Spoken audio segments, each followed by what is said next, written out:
folks waiting. Hey, thanks for tuning into the BAM podcast. I'm your host, Mike Lafferty, and here with me is the talented and lovely Jacob Blackman. How you doing, Jacob?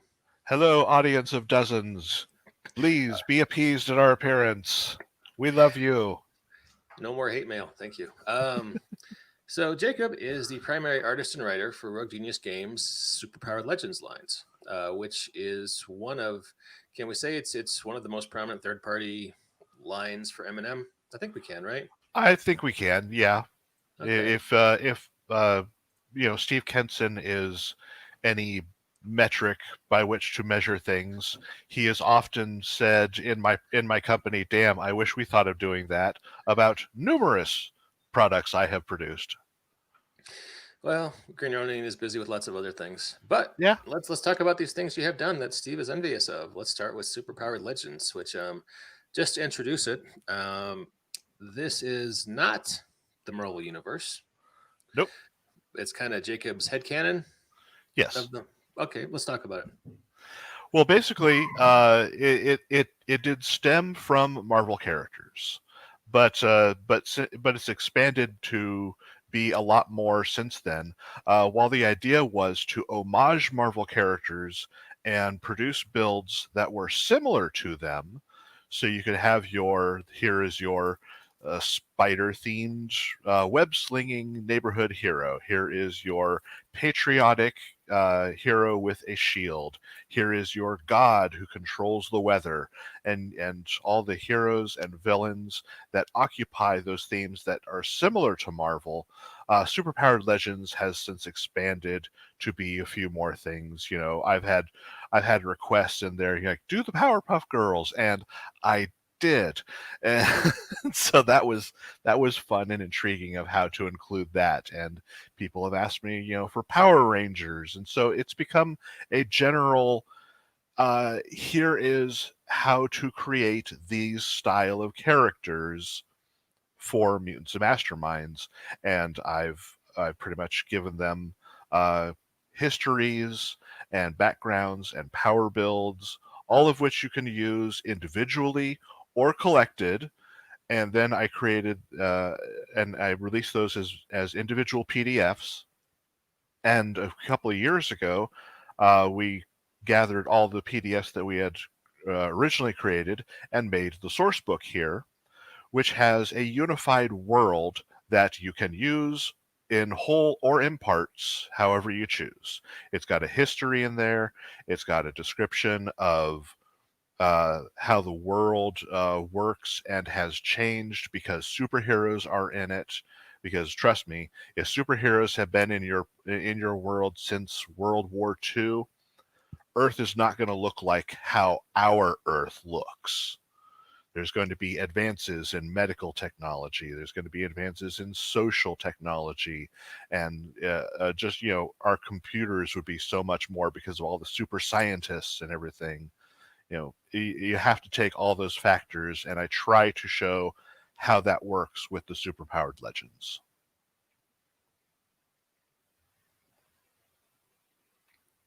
And I can't hear you.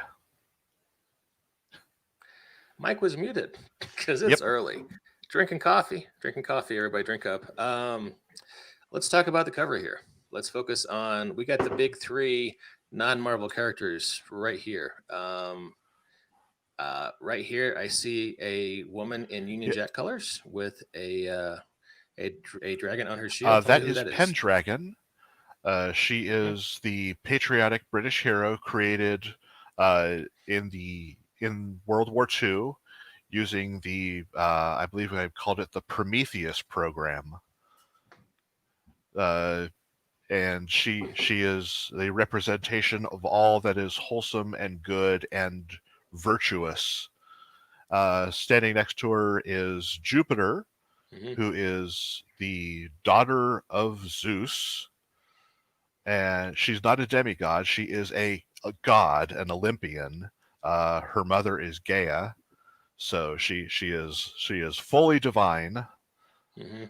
and is destined to become the queen of Olympus someday, which is why Zeus gave her his other name, Jupiter.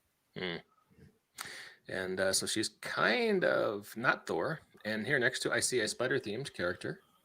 Yep, and that is Recluse. Hmm. He while he's very much themed around Spider-Man, he also kind of crosses the line to with Batman in his approach to fighting crime. He's a lot more methodical and studies criminology and all of that. So he's not so much the just randomly happens across things and throws quips while spinning webs. He's actually much more about, you know, tracking criminals down, figuring out what they're after, what motivates them, all that sort of thing. So Okay. And who is this fellow next to him who is clearly not Moon Knight? that is Geist. Hmm. He is a costumed crime fighter who is much more he is much more the darker vigilante, much more of an anti-hero than the other characters who are much more the bright shiny costumed heroes. Hey, look at me. Uh, Geist is one of those guys who works in the shadows and tries never to be seen while thwarting crime, and operates literally like a ghost. If you've seen him or know that he's been fighting crime, then he's done his job wrong. Okay. There's a bright white cape joke I am too mature to make, but that is cool. All right, so let's transition back to the rest of the line that Work Genius has for M&M, and let's talk about for just briefly what appeals to you about the M&M system. Because let's be honest, there's a bumper crop of super systems to choose from last few years. What is it particularly about M&M 3E that pulls you? Well, it was the system for me that was the closest to the hero system, which we use for the Champions RPG game. That gave me the complexity of character creation that I really enjoyed, so I could create any character I wanted, but made it so much easier. The math wasn't nearly as complicated. It didn't take, an entire day to make a character, unlike Hero, because if you've ever played the Hero system, you're going to be spending at least a couple of hours, 3 or 4 minimum, making a character. I know there are some people who will be like, then now that you have those little programs, it's really simple and just click this. And no, we used to do these things with paper and pencils, and if we were lucky, you had a calculator. And but so when Mutants and Masterminds came out, it was like this heaven send of here's everything I loved about superhero RPGs, uh, but was so streamlined. It was the perfect superhero game for me. It's like There, Charlton Heston. Oh, go ahead. yeah, there were plenty of other superhero games out there. The Marvel RPG was pretty decent. There is DC, um, and and then there was like Heroes Unlimited from Palladium, but all of those games uh, didn't quite have what I was looking for. Either they were too easy, Hmm. and too generic in their builds, like the Marvel RPG that TSR produced, or they were a little too complicated in how this math chart works, like the Hmm. DC game. Uh, and then I won't. What can I say about Palladium? It's Palladium. Um, It sells very well in northern Michigan. That's that's what we can say about Palladium.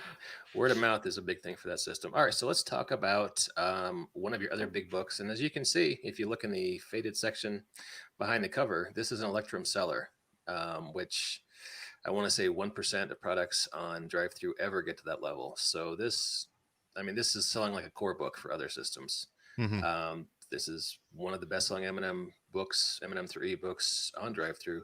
Tell me what's in the superpowered bestiary, and why do I need it for my hypothetical M&M game? The Superpowered Bestiary is the book where I converted pretty much all of the major standard monsters from Dungeons and Dragons and basic D20 fantasy into the Mutants and Masterminds third edition system.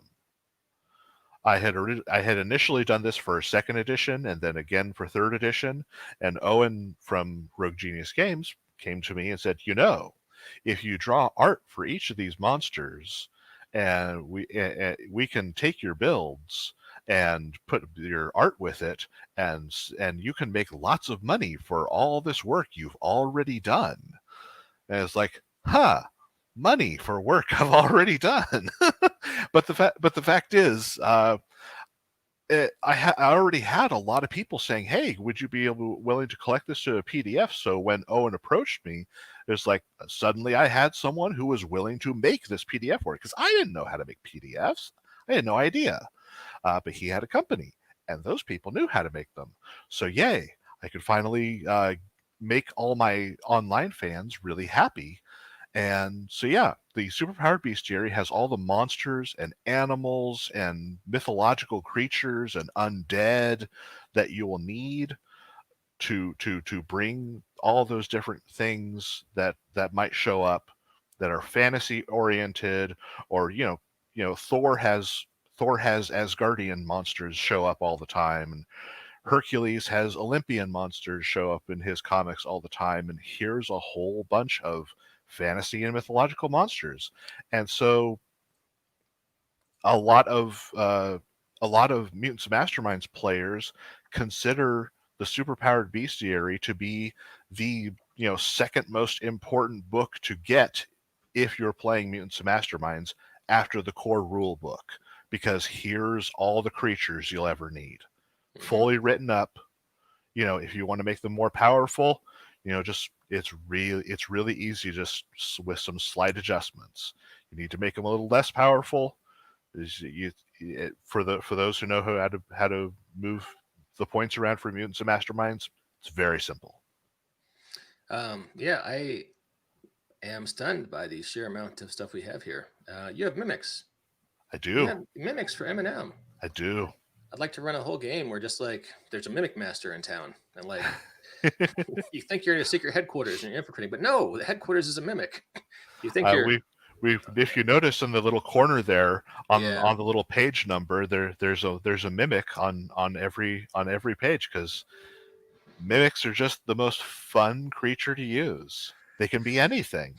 Yeah, it's a bit I would run into the ground, but you think you're back in the Batmobile, but no, it's a mimic. Roll for initiative. Yeah. Yeah. Well, There's only one thing I would have loved to have changed about the Superpowered Bestiary if I had gotten to it earlier. what's that? When we were doing the Kickstarter to produce the big combined book here, Steve Russell, may he rest in peace, suggested, you have a whole lot of fantasy-based monster art here. This is supposed to be for a superhero game. Maybe you should be drawing these creatures as though they're in a superhero world or fighting superheroes. It's like, he's right. I wish I had done a lot more of that earlier, because you get a lot of that art in the collected book, but not so much in the earlier pieces.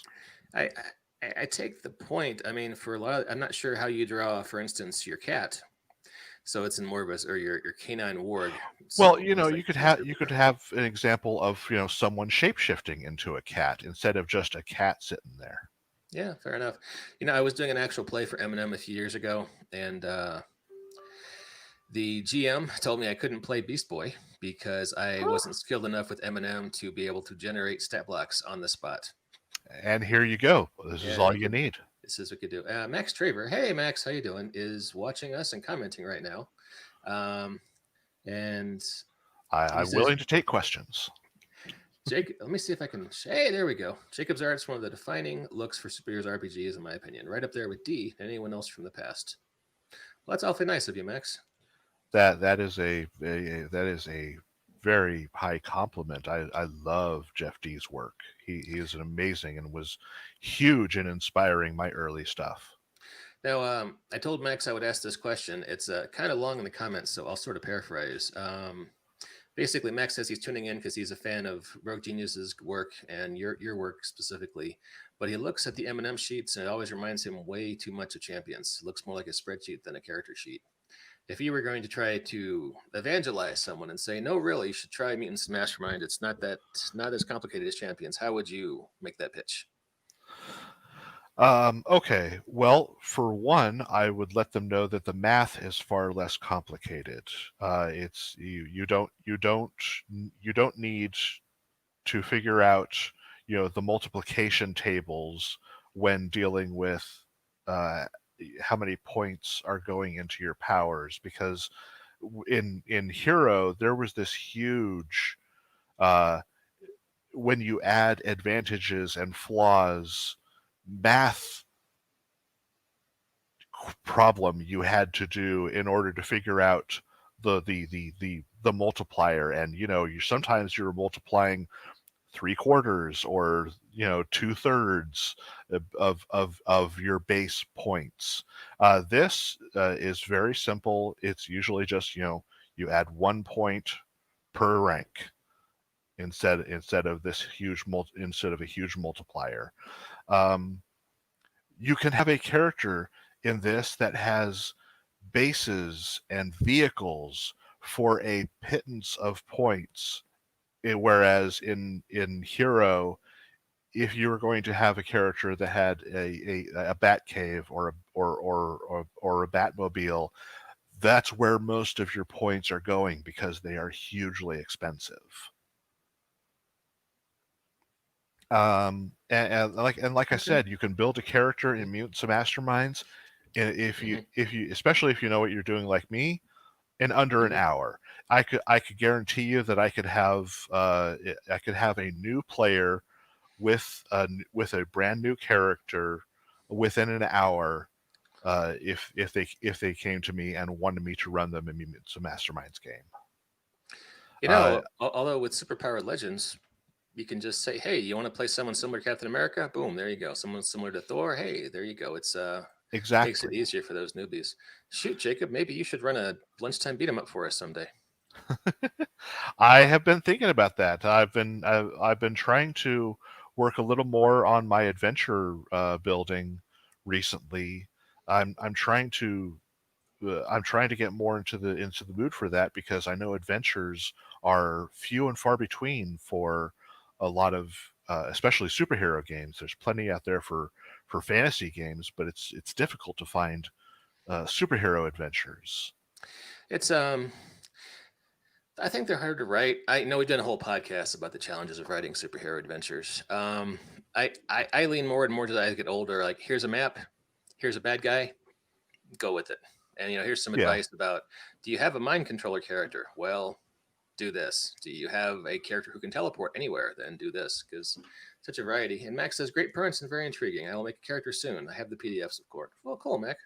Cool. More coffee. More coffee for Mike. Cool, Max. Thanks for watching. Appreciate it, man. But the point of adventures isn't if you just want to run an encounter, that's one thing. The point of adventures is the story and the twists and all that. Uh, you otherwise just run a random encounter. I would like to see more adventures with stories and motivation, that sort of thing. No, that is certainly a valid viewpoint. And regular co-host Chris McLaughlin would definitely agree with you. That's what he was going for on all those time of adventures. Hmm. Speaking of big Mutants and Masterminds adventure, Disaster Day here, which is part and parcel of the Superpowered Legends. It's a silver seller on drive through, which once again, most products never get to that level. Tell us about this. Looks like a big, thick, heaping, jiggling mound of adventure fun. Tell us what's going on in this book. Disaster Day is supposed to be a beginning adventure for starting superheroes. You are day one. You've just you bought your costume yesterday, and then you're in the fray. You wake up There is a massive earthquake. There's destruction all over the city. There's looting. There's rioting. There's emergency workers. Bridges are falling down, and if buildings are on fire. And none of the other heroes in the city seem to be responding. It is your time to get out there. So the idea is no other heroes are around. You're the new hero on the block. It is you and the other player characters, and that's all there is. So you have to. I open it up with chance for people to have their nice individual time to shine, so you can have that nice introduction of for each of the characters individually, and then I bring them all together with a moment where they all realize, all this other stuff is happening, and we have to share and pool our resources in order to get this done. And that goes from mole men who are coming up from the ground and with dinosaurs and kidnapping people and looting buildings, and after that they hear that the earthquake has caused severe damage to the prisons, and so they have to go stop a prison riot and all the prisoners from escaping. And later on, you find out who is responsible for the earthquake. Yes, someone was responsible for creating an earthquake. This is a superhero world, and you have to go deal with that. And it is a bit of a meat grinder, and there is a little bit of railroading in this, but sometimes when it's the opening adventure, you need a little bit of that to get them pushed in the right direction. But I've had a lot of positive reviews on this adventure, and a lot of people telling me what their characters did and the stories of who they ran, who they played, and what villains they decided to face. Some villains they used in the adventure, some villains they swapped out. I've been loving hearing everyone's experience of playing this module. It's been wonderful.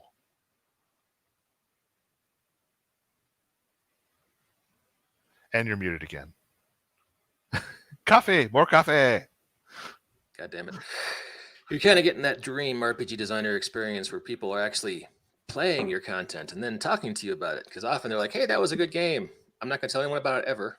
And I'll go buy something else. Hey, Max, yes, the Morlocks are pretty cool. And I'll put that up there for Jacob. Triceratops guy is pretty cool too. Yeah. It's almost like you're a co-host today, Max. We just get you on the show sometime. All right, so people can check this out once again on Drive-Thru RPG. It's a silver seller, and it's a great introductory adventure for Mutants and Masterminds. And cool. And let's see. There's a recent, and we've done this one on a show before, so maybe we won't go into it too deeply. But one of the latest entries in the Superpower Legends world is these people who I need to say are not Transformers. They are the Machina. Mm-hmm. But yeah, I had a huge Transformers was my introduction to comics. I did not start with superheroes. I didn't get into superheroes until 1991, whereas I started reading the Transformers comics much earlier than that. So they were my big introduction into comics and had a huge impact on my art style. And I love the toys. So I finally got around to, no one's done anything like this. And the heroes and villains are very iconic, and all have very sleek designs and elements of their look, just like superhero costumes. So why not make shape-shifting robots and present them for Mutants and Masterminds? And so we have the Machina Wars. The Machina are a transforming species of aliens that are ancient and powerful, and they come from another world, and they are appearing on Earth, and seeing it as a new resource for both energy and as a base from which to expand their empire. Uh, and there is a small group of Machina who believe that all sentient creatures have a right to peace and freedom, uh, whereas the expansionistic empire, which I'm calling the Ascendant Crusade, believes that it is their duty to expand across the galaxy and rule everything because they are powerful, immortal, godlike robots. Um, so yeah, you got a variety of heroes and villains that are in this, and the themes are very similar to the Transformers with heroes and villains. There are other factions besides the Ascendant Crusade. You've got you have an even more ancient race that are still robots, but they're kind of squiggly and tentacly and have strange techno magical powers to affect others. Uh, yes, there. I'm looking forward to more robots. But the idea for Machina Wars, I wanted to present the book as you can use it in Superpowered Legends because I have mentioned the Machina before. There's even a Machina character in the Superpowered Legends source book. Or you can use it just on its own. So you have the option with the Machina Wars of doing one or the other. You can have them as part of your superhero campaign. You can have them as part of the specifically Superpowered Legends universe, or just entirely just play robots and have fun with it.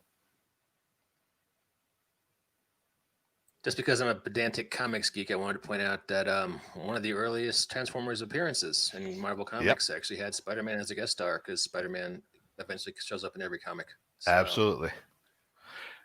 Yeah, this was so cool. this was just after he got the black costume because he was talking about, oh, this way it just forms on me is so amazing. I thought the black costume was like the best thing um, when it came out back in the day. And they're like, "Oh no, it's a whole dude, and he's evil, and he wants to eat Spider-Man." I'm like, I liked it, but it was just a black costume. But Yeah, that we did that thing that didn't show up till later, and that's a huge other discussion I would like to have someday about how TV series and movies are always rushing that plot line. Because the whole point about the relationship between Spider-Man and Venom is how long he wore the symbiote mm-hmm. before it turned on him. Well, a lot of people hated it at the time, but I thought it was a really. I mean, I was getting into comics that was Secret Wars back in 1984, 85. Just Hmm. getting into comics, and I was like, "Wow, this is a cool new look." Because I was used to the old Spider-Man look, which is, let's be honest, a little bit busy. In the black suit, It's an incredibly busy costume, but it's a yeah. nice style. No, it's a classic. Can't say anything bad about it, but that when that suit happened, I was like, oh, well, sleek, simple. Yeah, I dug it. Um, Jacob, it's been a pleasure talking to you. I need to get to my day job. So, well, thanks all of our listeners and viewers. Ron, appreciate the shout out. Thank you, sir. And we will catch you next time on the Banff podcast. And we'll be doing these M&M third party publisher spotlights. Last week we had Stephen Trestrom from what's the name of Steve's company, Jacob?